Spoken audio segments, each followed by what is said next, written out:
Hey guys, welcome back to another video. Just want to thank you guys for all the support and just apologise for hitting the mic just then. Did not mean to, but we move, and yes, that is still my favourite saying. Anyway, we're gonna get right into the video. So, I realised that there was some issues with plot holes or plot inconveniences, or just me neglecting to tell you some information.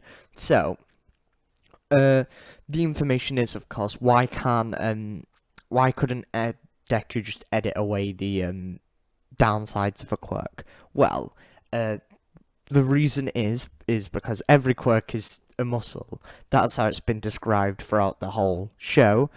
So he can't edit out the he can't edit out the negative impacts of the quirk because editing because quirks run like muscles, and this is also because he doesn't have fully control of his edit quirk, and it's a bit like an untrained swordsman. He has the sword, he can cut stuff, but he can't cut it precisely, and basically the marks being left behind is the negative impacts of the quirk. Once he gets a better hold of this quirk, he may be able to edit the quirk so it works without backlashes. But the reason that takes so well, by backlashes I mean like speed, he can't use strength, as in his strength quirk. Ice uses stamina, regenerative abilities use stamina. But the reason he can't do this normally is because it's changing the fundamental meaning of what a quirk is, meaning that it's going to take a lot of practice with his edit quirk. And now you may be asking, what's the downside of the dormant immortality, which is Deku's and Melissa's dormant immortality, and the drawback is that there isn't one, and that's because I've... Okay, right, so hear me out here. There is only a negative impact for active quirks. So this is like an active quirk is like Todoroki being able to shoot. Well, no, we'll use Mina as an example. Is it Mina? Mina? However you pronounce her name. Mina. Mina. Sorry. However you pronounce her name, but we'll use her as a good example for this. She can shoot slime, she can ride slime, all that. Her pass. So eventually she gets tired and can't shoot any more slime, I'm presuming.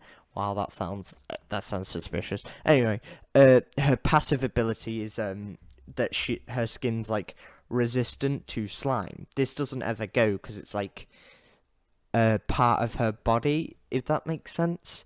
So I'm using Dormant Immortality as a passive quirk, meaning that it doesn't have a drawback. I hope that makes sense. If not, just shoot a comment and I will clear things up. I will have a response ready that makes sense because I would have thought of it and written it down, which I have done here, but I don't know whether I'm saying it correctly nor whether I'm pronouncing the words correctly. Pardon me, sorry. Anyway, so let's get into the story. So again, sorry.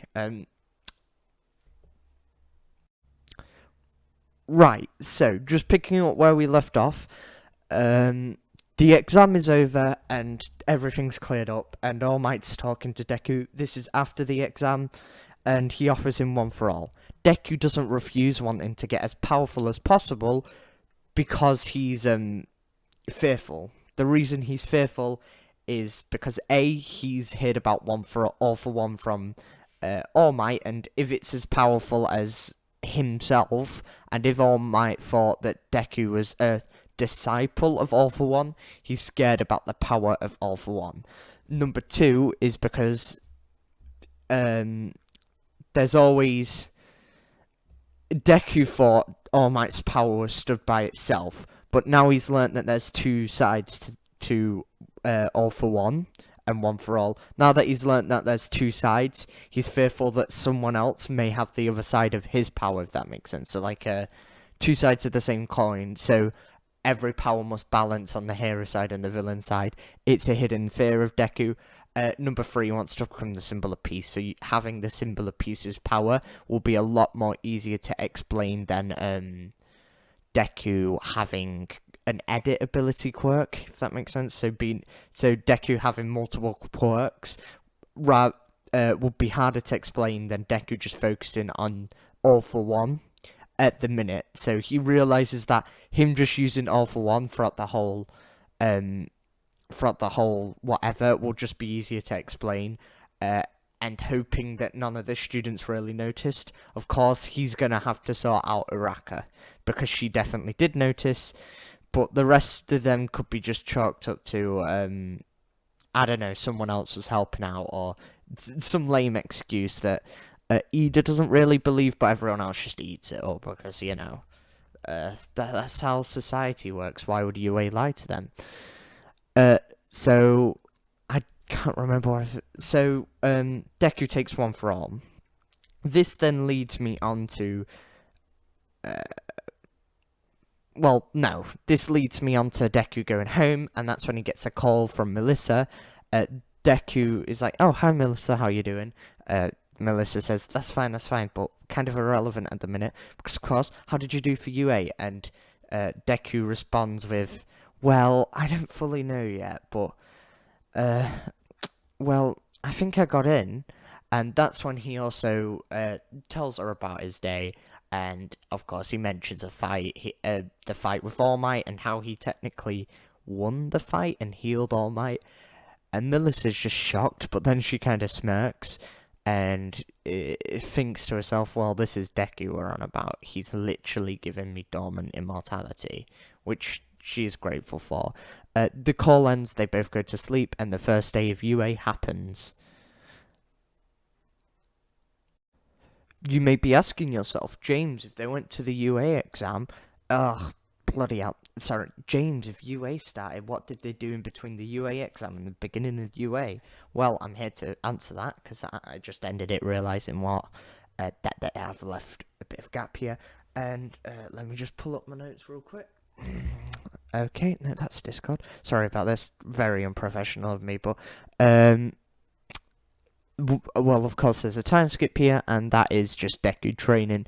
He does try and edit the One For All quirk to see what the downfalls are, and that's when he finds out the downfalls of One For All are the backlash it does on the body. So this is, of course, going for the backlash on the weak body, like how Deku's arms will break.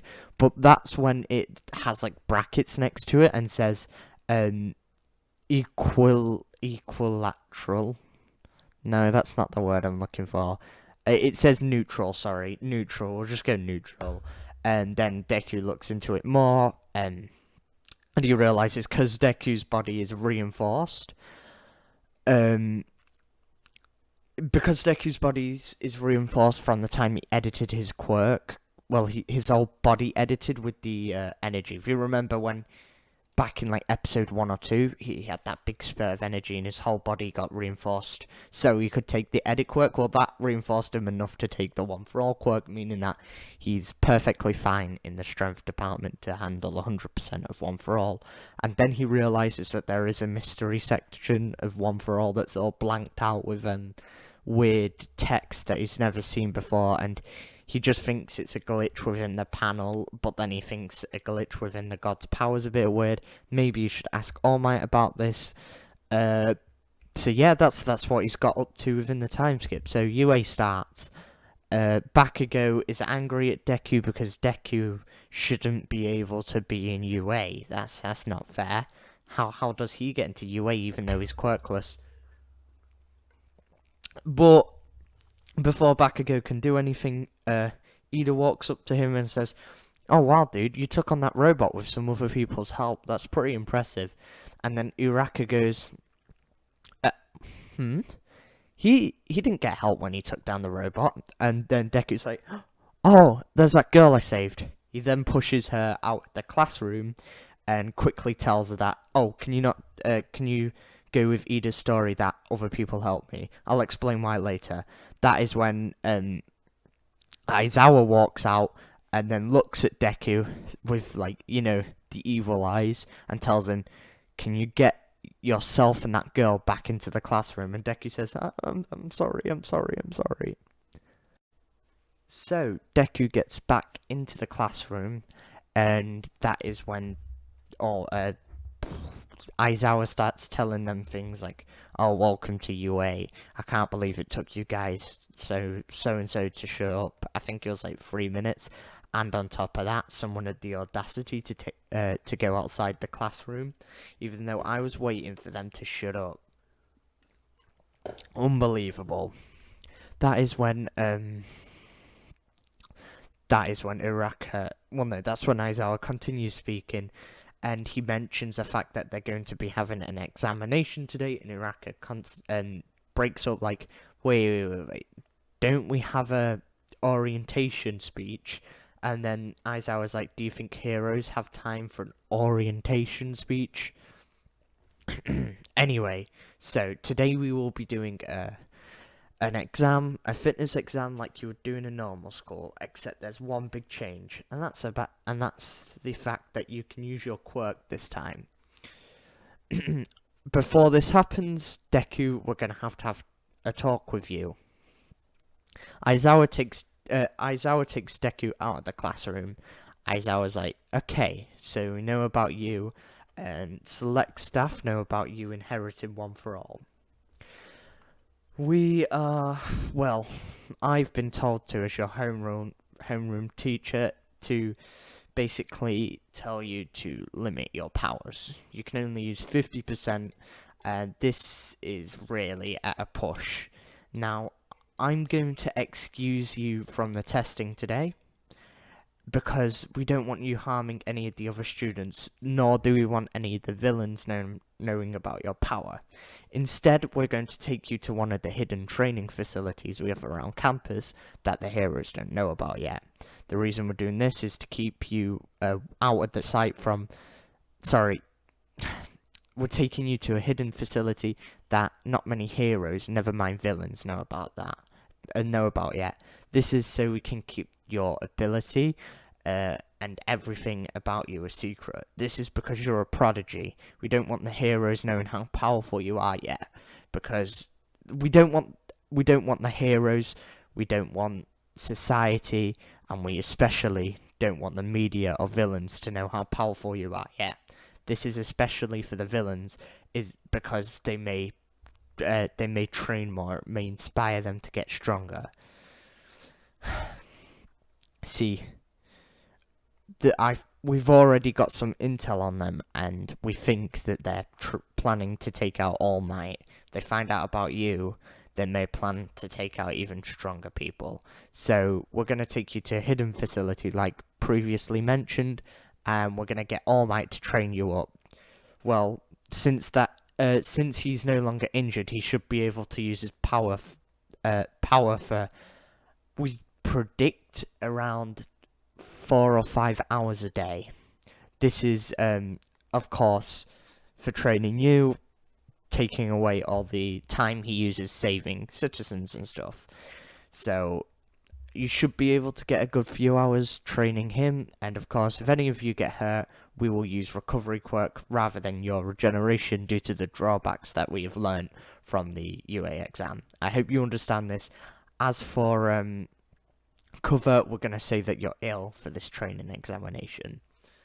Deku then gets sent away to this hidden facility and trains with All Might. The training he does focuses mainly on One for All and how he can utilize it in special ways.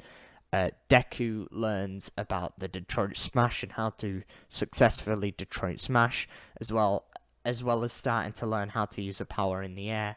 This is because Deku's not really had a strength and speed movement quirk together like he has before. He's had it separately but not together, so he's mainly just practicing how to use One for All, basically getting used to the power, and also learning how to control its levels a lot more accurately, so how he can control rather than just using 100%, and he's also learning how he can route it throughout his whole body.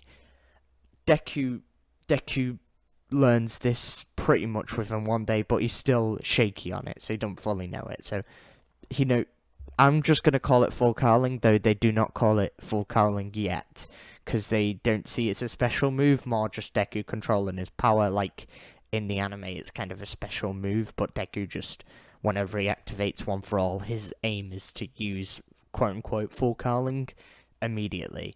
And number two, he's kind of starting to get control of it in the air, and if you're wondering what this facility is, it's the concrete jungle, I think it was called, the concrete facility.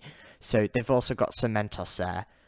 On top of that, the only people that know is Aizawa, Cementos, and the certain people on the scoreboard, so like Nezu and all that. They're the only ones that truly know about Deku's power. The rest it's trying to be hidden from them because no, they don't want anybody to know about Deku's power because of how powerful he is. They're scared if the villains try and match that power, it might like cause them to be motivated to get stronger. This is as for the Aizawa exam, everything goes the same other than Deku isn't there, so Mineta gets kicked out of UA. This is pretty basic because Mineta's pretty much a creep.